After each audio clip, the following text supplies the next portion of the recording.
Disney World of paranormal investigations. I was in this area by myself, and it just felt kind of heavy, like real heavy, and it felt like something just like rushed up at me. I can feel you guys. I can feel your sadness. Are you making him feel what you felt? Death. Repeating. I'm gonna start gagging. Go. Alright, stop. Stop.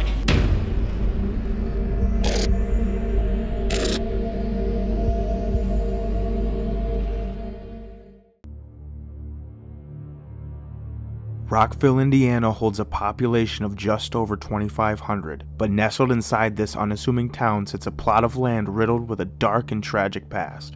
The Indiana State Sanatorium in its time of operation served as a tuberculosis hospital, a nursing home, and finally a psychiatric facility. Before being left abandoned in 2011, the property saw thousands of people take their final breath, murders, suicides, and the vile treatment of patients. The property was eventually purchased in 2020 by Greg Larson.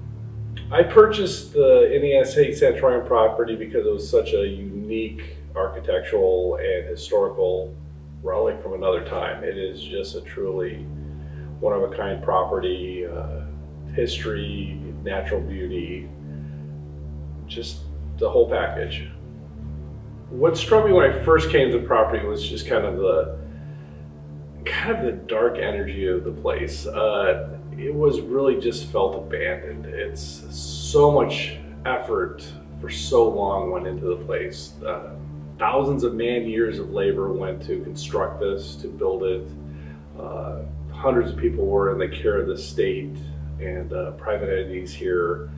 And then just to find it abandoned was really just kind of a little bit oppressive. The Tuberculosis Hospital began construction in 1911 and housed the deathly ill until shutting its doors in 1968.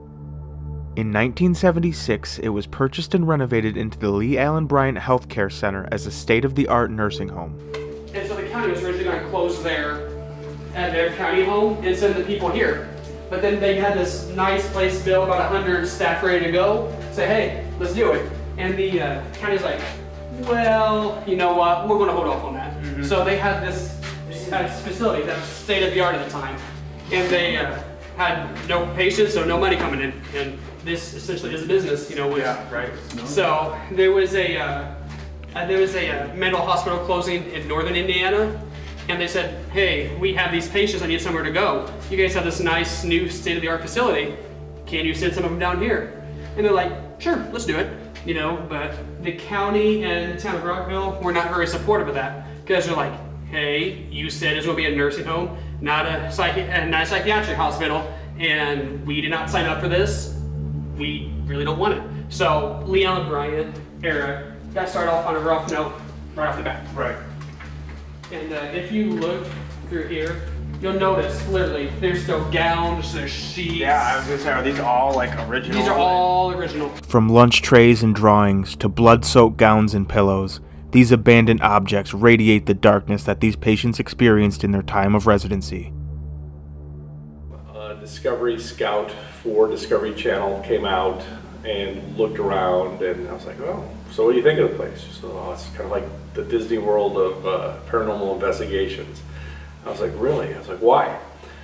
Oh, she said you have many different looks here. You have the 1908 buildings, the old architecture, houses. You have the 1980s nursing home with all of the belongings still here. When they left, Lee Allen Bryant closed and left the nursing home, it was just, they shut the doors one day. Nothing was removed. The computers are on the desks, the beds still in the rooms, the linen's still in the closet. All the flyers to the patients are still hanging on the glass. The names are on the patients' doors. And the same thing with the mental hospital. And she just says, there are many places in the country that'll have like an old nursing home, but it'll often be empty. Someone came in and moved everything out, and so it's just empty. This place, she said, is basically just a time capsule of all these different eras. there were allegations and court cases and all that of abuse at every level here. You know, from, you know, being taken out on residents, so. What kind of, like specifically, what kind of allegations were there? There were sexual assault allegations, physical assault allegations. There were, and I mean, there were instances where residents would literally try to escape or they'd go in the woods. Some took their own lives in the woods intentionally. One of the most recent tragedies to plague these grounds was a 2008 murder-suicide that happened in the tunnels of the sanatorium.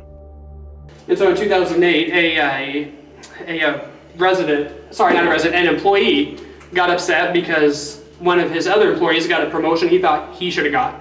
So he took him down here by gunpoint, shot him right over here, execution style, and then he went into the power plant, took his own life, and shot himself in there. Adams Hall, the 5-floor behemoth, was built in 1952, and while originally being used to house TB patients, it eventually became a psychiatric hospital. Floors 2, 3, and 4 in the psychiatric area would have housed separate men and women, and the 5th floor would have been where they kept what they called the violent men. There are multiple stories of suicides in the psychiatric hospital. One is of a patient hanging himself in his room, and another who supposedly jumped from the roof to his death. We will attempt to communicate with them over the following 2 nights. But this building is definitely, to me, it feels heavy. I feel weird every time I'm in this building. You're right. No, Do you're right. you feel it? No, it's. I felt it through the nursing home, and Yeah. it's kind of like intensified Yes, here. yes, definitely. Definitely. Like it's just that underwater feeling. Kind of like That's a good way to put it. Yeah. That's a good way to put it. Yeah. Yes. The walkthroughs are over, the interviews are done, it is time to start investigating. This is 88,000 plus square feet of dark history, of 4,000 to 5,000 deaths. Just walking through the building, you just get the overwhelming sense of dread. There is a heaviness. The energy here, I'd say, is more intense than any place I've ever been, and that was just in the walkthrough. So we have 48 hours of having this entire complex to ourselves. We're gonna see what we can find, who we can communicate with, and try and time travel back to the past and see what they went through and hear their stories. So I think this is going to be one hell of a couple nights. Let's get going. We kick off our 2-night investigation with Matt, Jared, and myself exploring the 3 main buildings with minimal equipment. Rolling. First EVP session. We want to thank you for letting us in here. This place is absolutely incredible. We come here with no disrespect. We come here to talk to you. We want to learn your stories. We want to hear what you went through. We would like for you to open up to us. My name's Nolan. I'm Matt. And I'm Jared. And we traveled here from Western New York, so quite the long drive. Is there anything you want to say to us?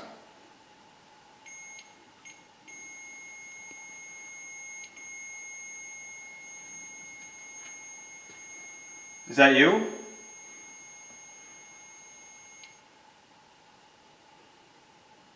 Are you there? Go ahead and reach for that red light again.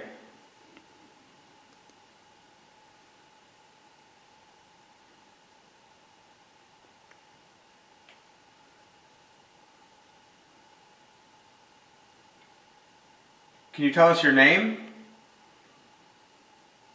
It just got cold by my right arm. That's me. It is ice cold, like by the recorder right now. Are you around me right now?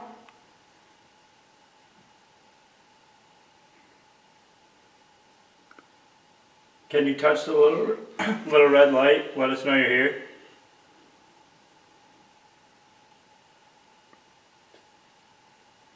What was that? There's going to be a little bit of contamination. Something could fall. That's me.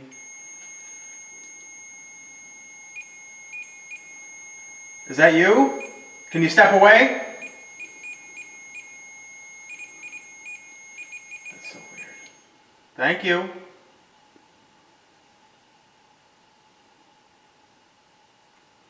Can you tell us your name?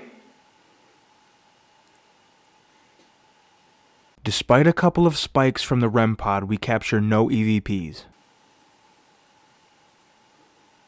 I felt you in here earlier when we were getting the walkthrough.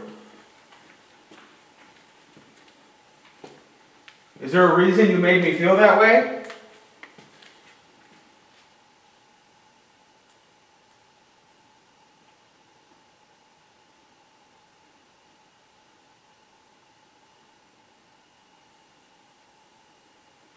Can you scream for us really loud?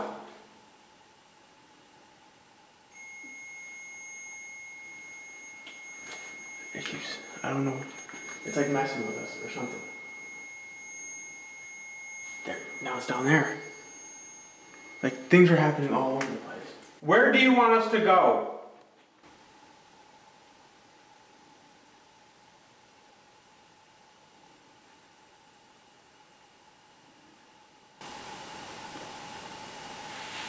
Did you hear that? It's like a knock or a footstep or something. Are you right there?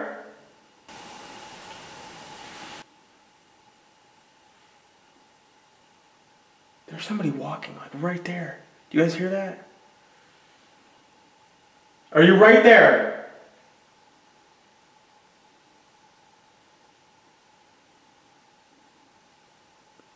Can you come speak into this recorder? That's me.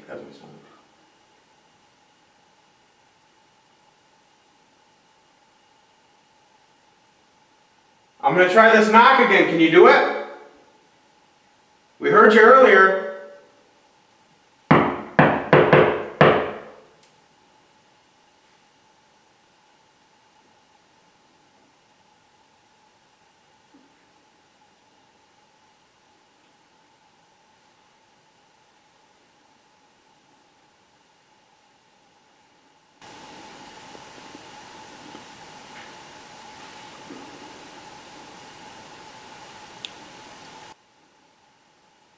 We can hear you, but can you do something really loud? Like finish these knocks for me.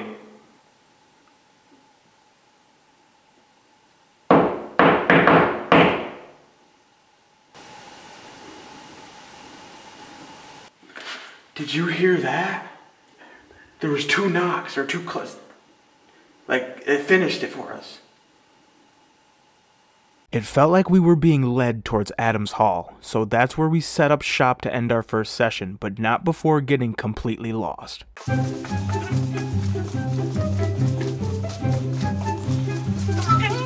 I go outside? Fuck. That's not Adams Hall. This place is a maze.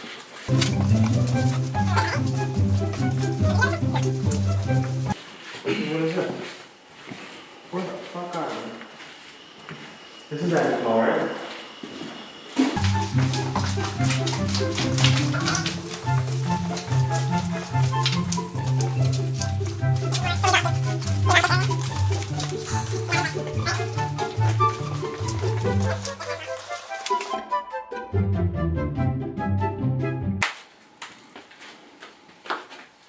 You stand out here.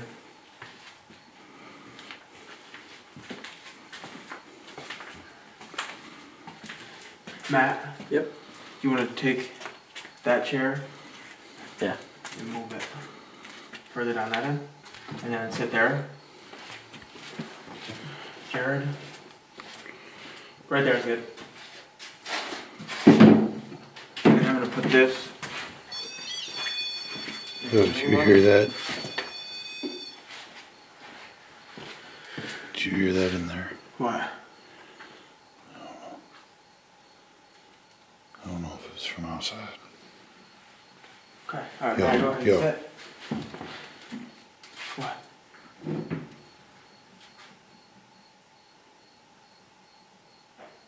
Oh, shh. Shh. What the fuck was that? Right here, we capture 2 loud bangs followed by footsteps above us.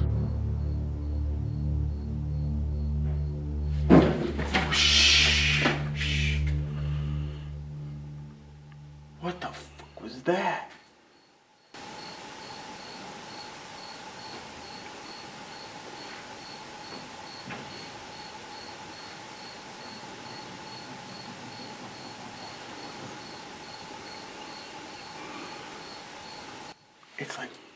It's on the next floor. There should have been right Dude, here. it's like right here. I'm hearing walking. Dude. Yo, are you hearing this shuffling right here? I'm hearing something. Oh, that's an animal in there. That's like a raccoon in the wall or a mouse in the wall or something. Scratching, digging on the inside. But that's not what that bang was. No. What the hell was that? Holy shit, that scared the hell out of me. Where did that come from?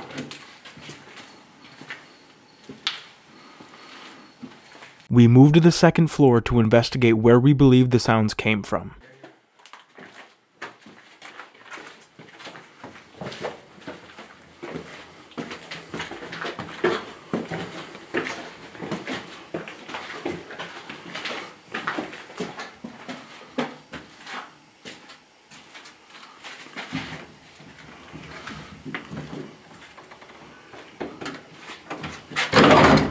No, it wasn't that. No.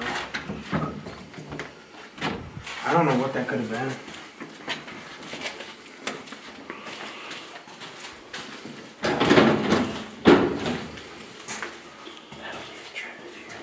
Right. Okay.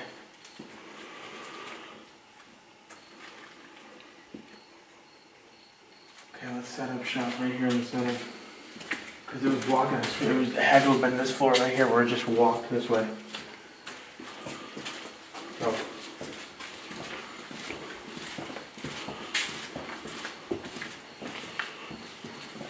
Gotta be like right here.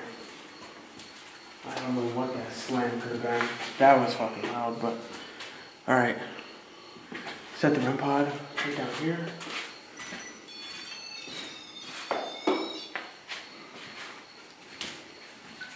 Okay, recording Matt, Nolan, Jared again. Second floor, Adams Hall.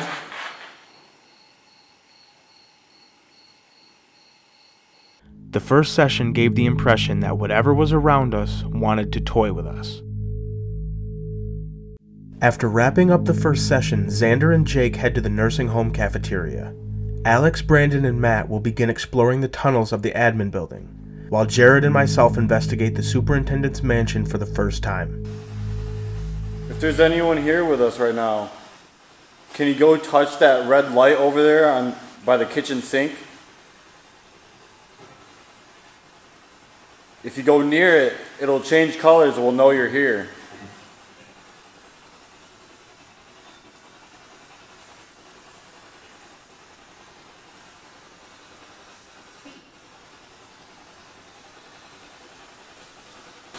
How many people are in this building right now?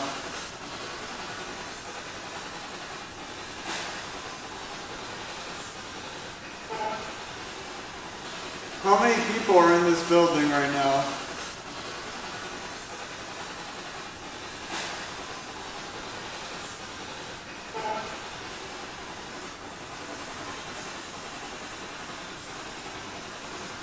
Who's in charge of washing dishes? Did anybody here have to do that?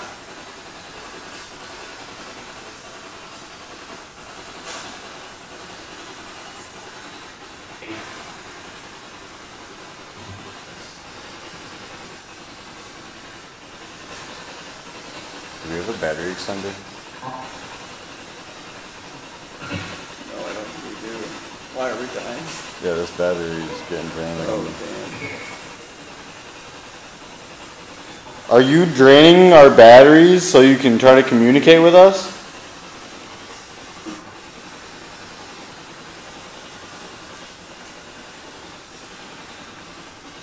Or are you draining our batteries because you don't want us in here?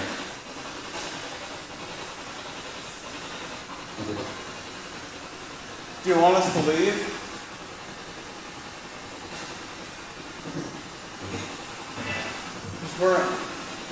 We'll gladly do what you ask. Did you just say leave? Does anybody want to come down and... Yeah, it's Who's that? Probably, but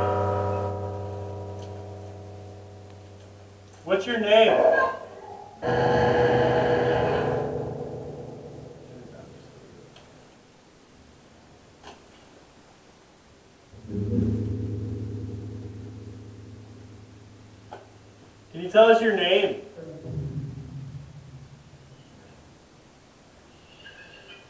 Whoever wants to speak, just come tell us your name.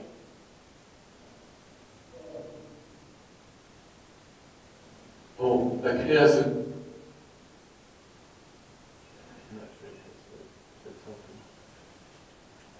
What happened down here?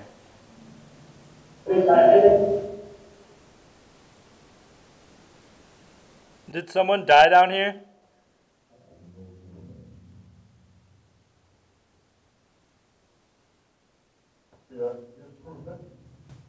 Are the spirits here referring to the 2008 murder-suicide that took place right where they are standing? What happened down here?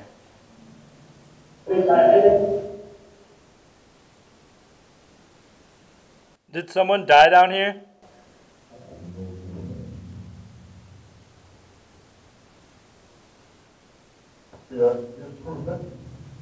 Down in the superintendent's mansion, after about an hour of silence, we captured this voice through the SB-11. Can you just tell me why you stay on this property?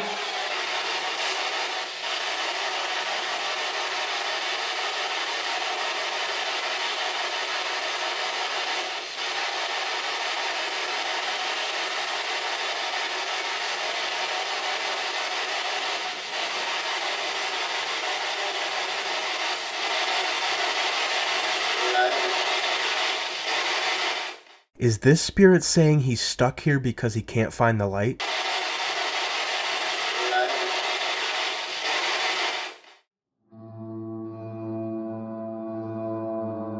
Overall, night one seemed like the spirits were feeling us out, like a game of cat and mouse. That would all change on the following night.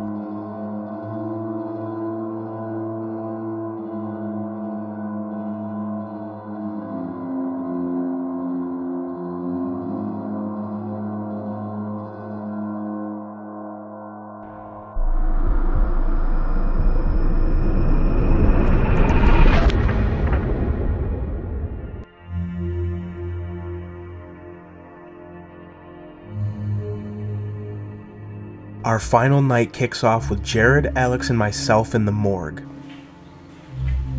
Hello?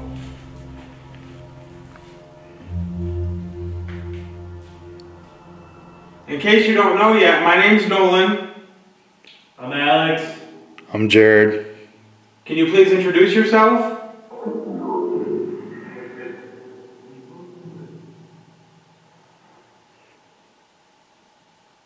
What is your name?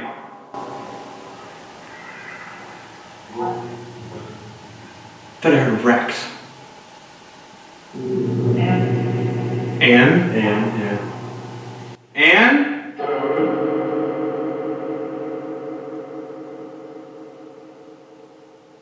Did you say your name's Anne?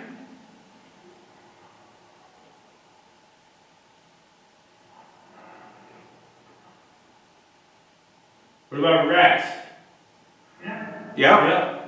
That was the same voice, too. Yeah. Hey, Rex. How are you?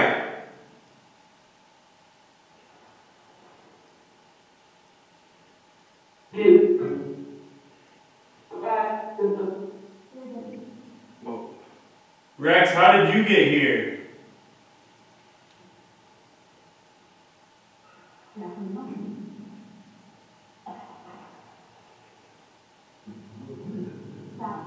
Can I turn it up a little? Yeah, you're good with the speaker. Go ahead.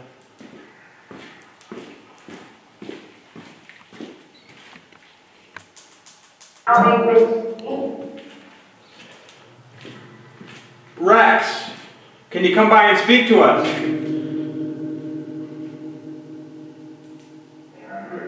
Yeah, I'm here. Yeah, I'm here. Yeah. Rex, do you know who owns this building now?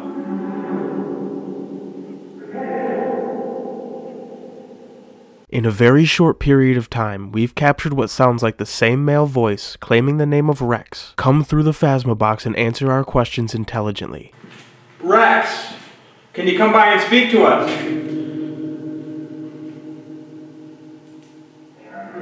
Yeah, I'm here. Yeah, I'm here. Yeah. you know who owns this building now?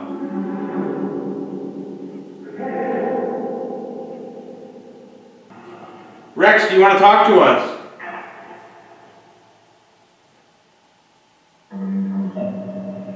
This is your chance to tell your story.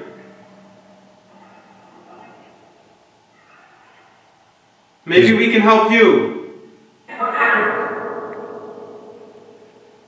Is there anybody else here? What was that over there? There was a shuffle behind Mills.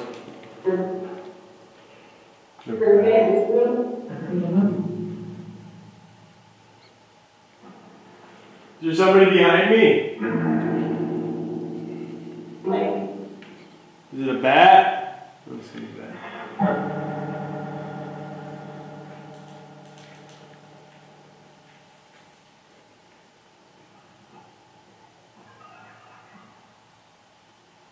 Do you want us to go somewhere else in this building? Oh yeah, What the f is that? Everything's changing. Everything's changing! One of the clearest voices we have ever captured comes through and tells us everything's changing. What do you think the spirit is referring to? Oh yeah, What the f is that? everything's changing. Everything's changing! Oh, that just gave me goosebumps. Everything's changing.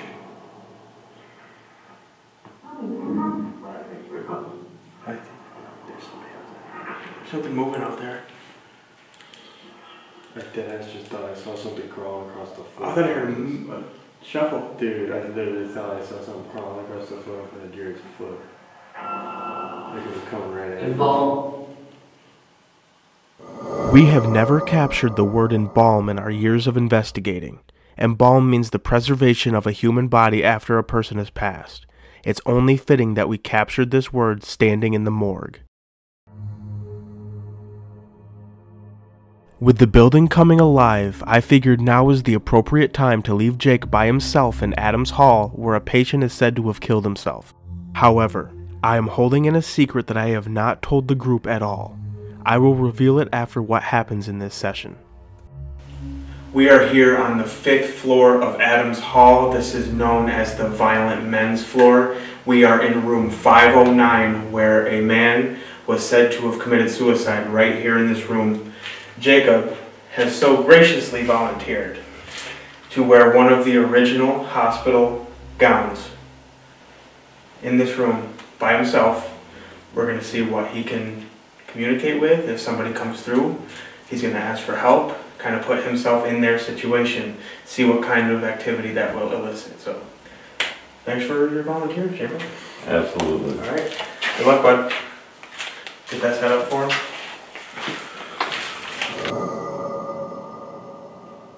I mean you no harm. I just want to know your story. What happened to you here?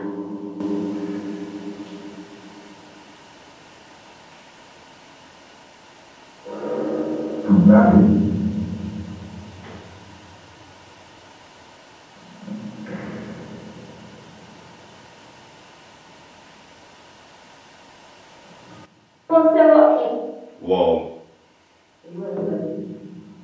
Whoa.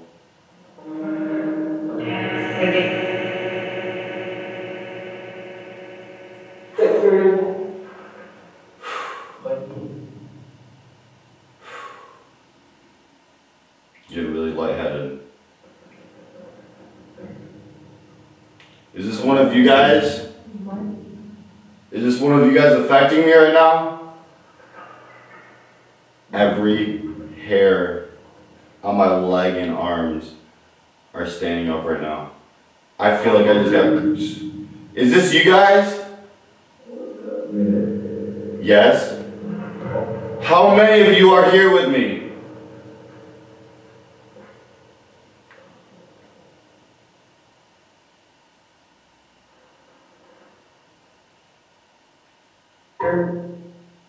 Three? Are there three of you here with me? I am surrounded. I am surrounded. As Jake feels the energy change around him, a female spirit says they're in you. Jake will soon begin to experience the effects of this. I am surrounded.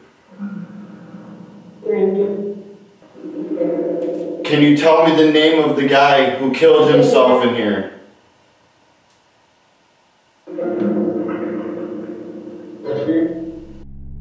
Did Jacob just have direct communication with the spirit who hung himself in this room?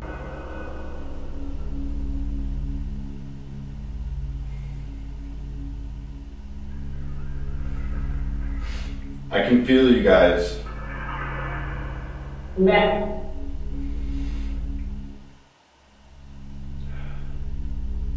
I can feel your sadness.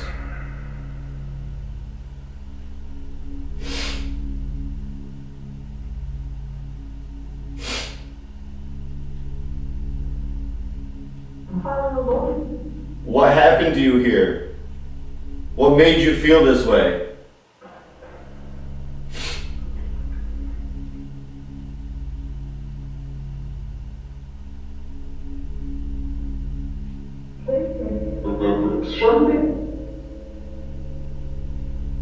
What did you remember?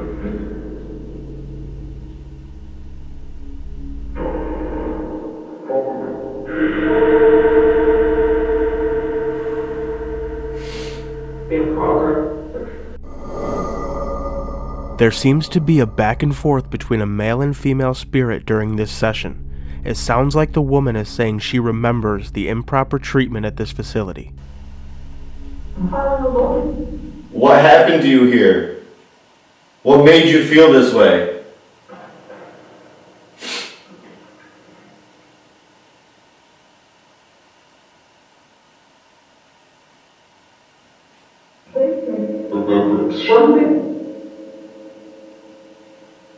What did you remember?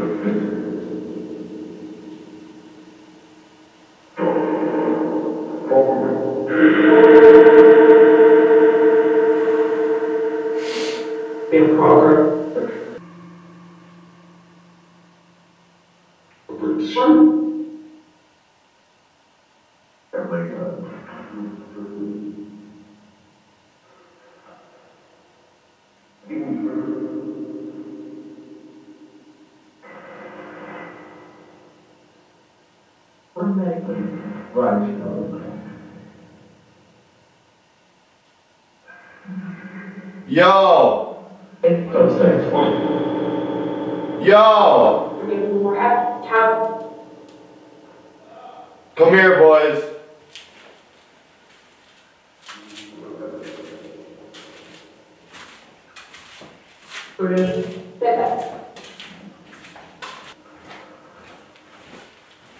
What just happened in here?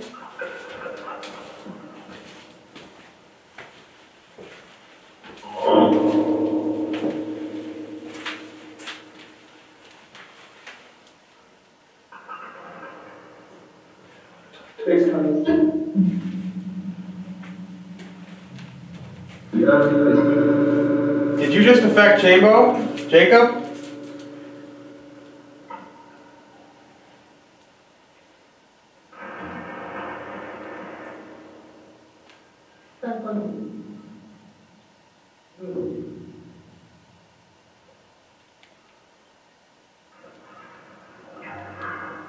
Get out.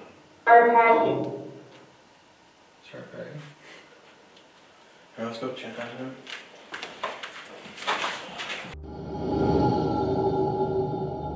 Like you mean Like when you called first, what did you feel? the first well, at first I didn't really feel like a whole lot was there with me, and then like I was talking to it and whatnot, and started getting a bunch of voices, and then I sat down because I started to get a little lightheaded, and I just kept on talking to it, and then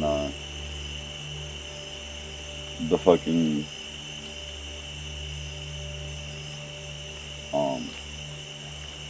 You alright? yeah, I'm okay. You sure? Yeah, I'm good. Should get out. What are you feeling right now? I can't concentrate. You sound kind of like emotional. Sad. Like, doesn't he sound different right now? Yeah, I felt your sadness, dude. Like, I was crying up there a little bit. Like, it like just pushed down on my chest, and like I just came like literally like just depression, sadness, all sorts of shit. Did, but like then that same, like I don't know if it was the same girl's voice, but a girl's voice came through, and I don't know if another voice took over, but something like it either changed halfway through or something took over. To like a more control. Was it a male? Yeah, it was a more male voice. Can I tell you something? Hmm. I didn't tell any of you this. Kind of kept it to me since I heard it.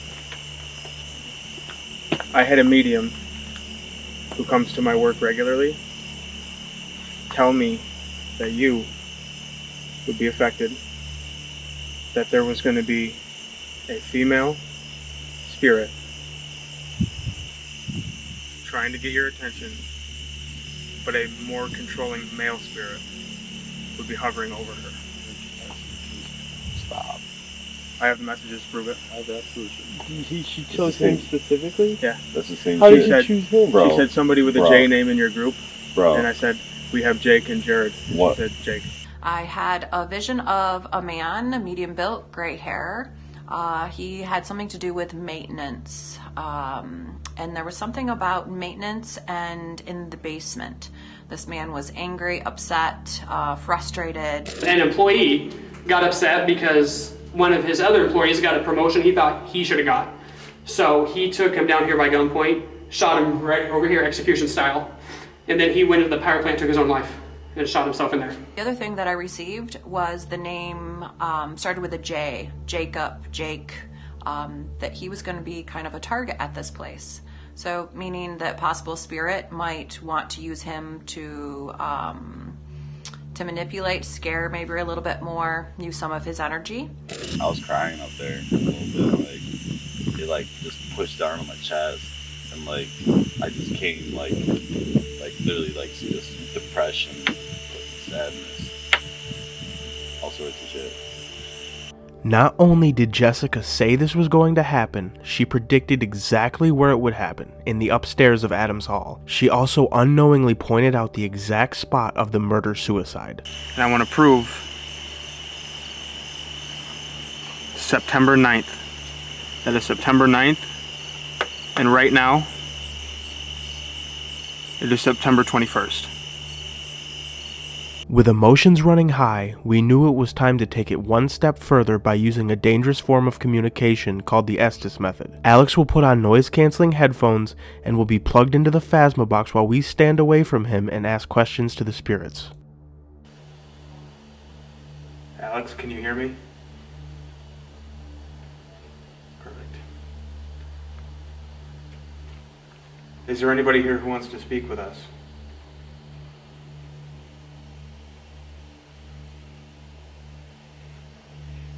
Can you tell us your name?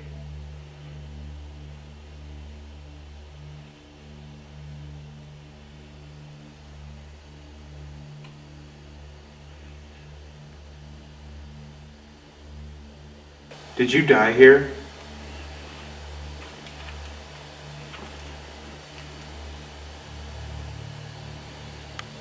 Did I hear one of you on the roof? In danger, run. How any of us?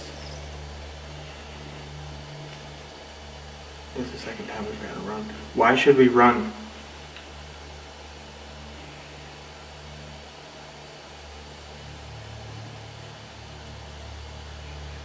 Why are we in danger?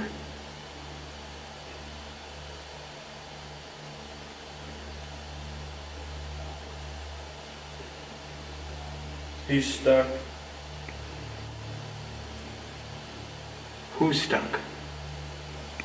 Why are you stuck here?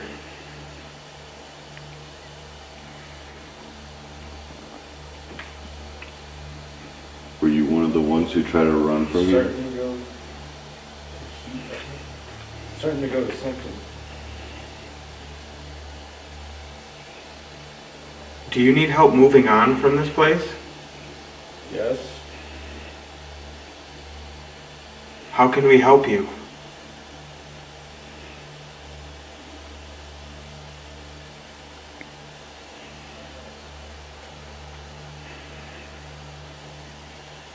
What can we do to help you?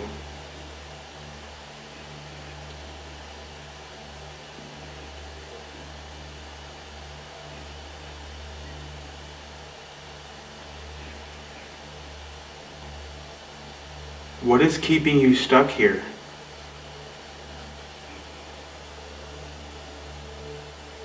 Protection. Sometimes communications like this can be like puzzles. I believe the spirit speaking through Alex is stuck in this location and is asking for protection from the negativity inside the building. Okay, I'm getting freaked out. Everything's standing up. I'm feeling shit. It's at this point that Alex begins to feel surrounded.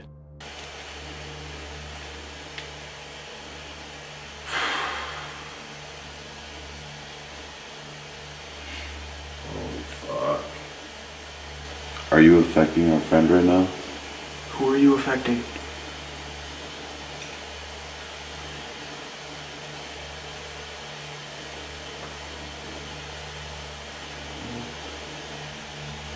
Are you making him feel what you felt?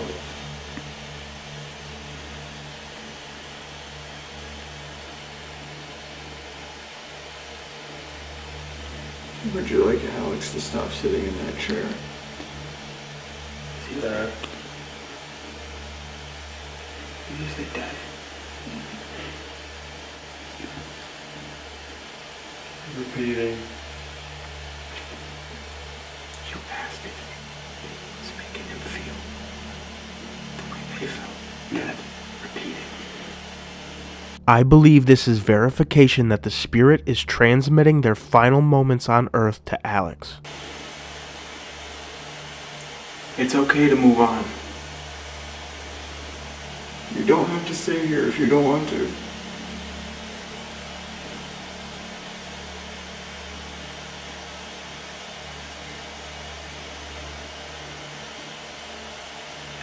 You've passed away. It's okay to move on from this building. You don't have to stay here.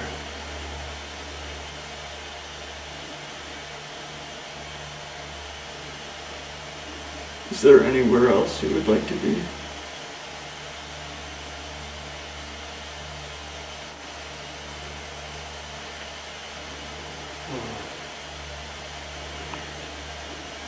Oh.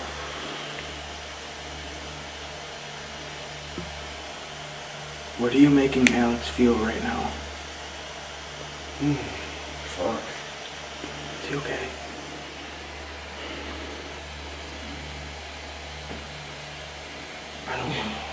I'm gonna start gagging. Go. Alright. Stop. Stop. After about a half hour of allowing himself to be channeled through, the energy became too much for Alex. In fact, I probably should have ended it sooner. We take Alex outside and we left our cameras rolling. This is what we captured.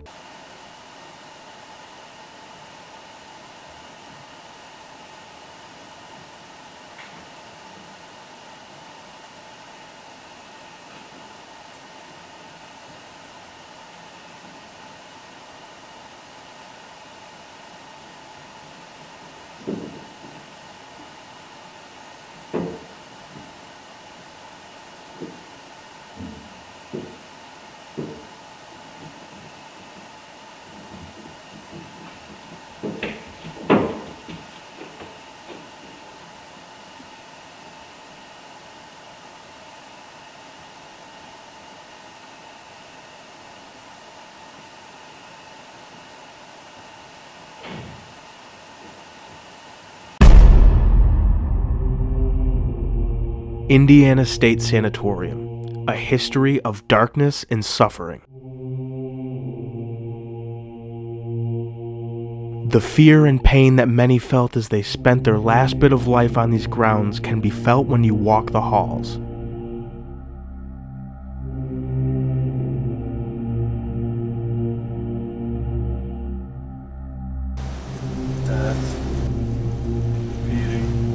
And if you listen closely, these halls will speak to you. Everything's changing. Everything's changing. Can you tell me the name of the guy who killed himself in here? Just as these souls have left their imprint on these buildings, they have left their imprint on us. I can feel you guys. I can feel your sadness. The Indiana State Sanatorium. A land of death.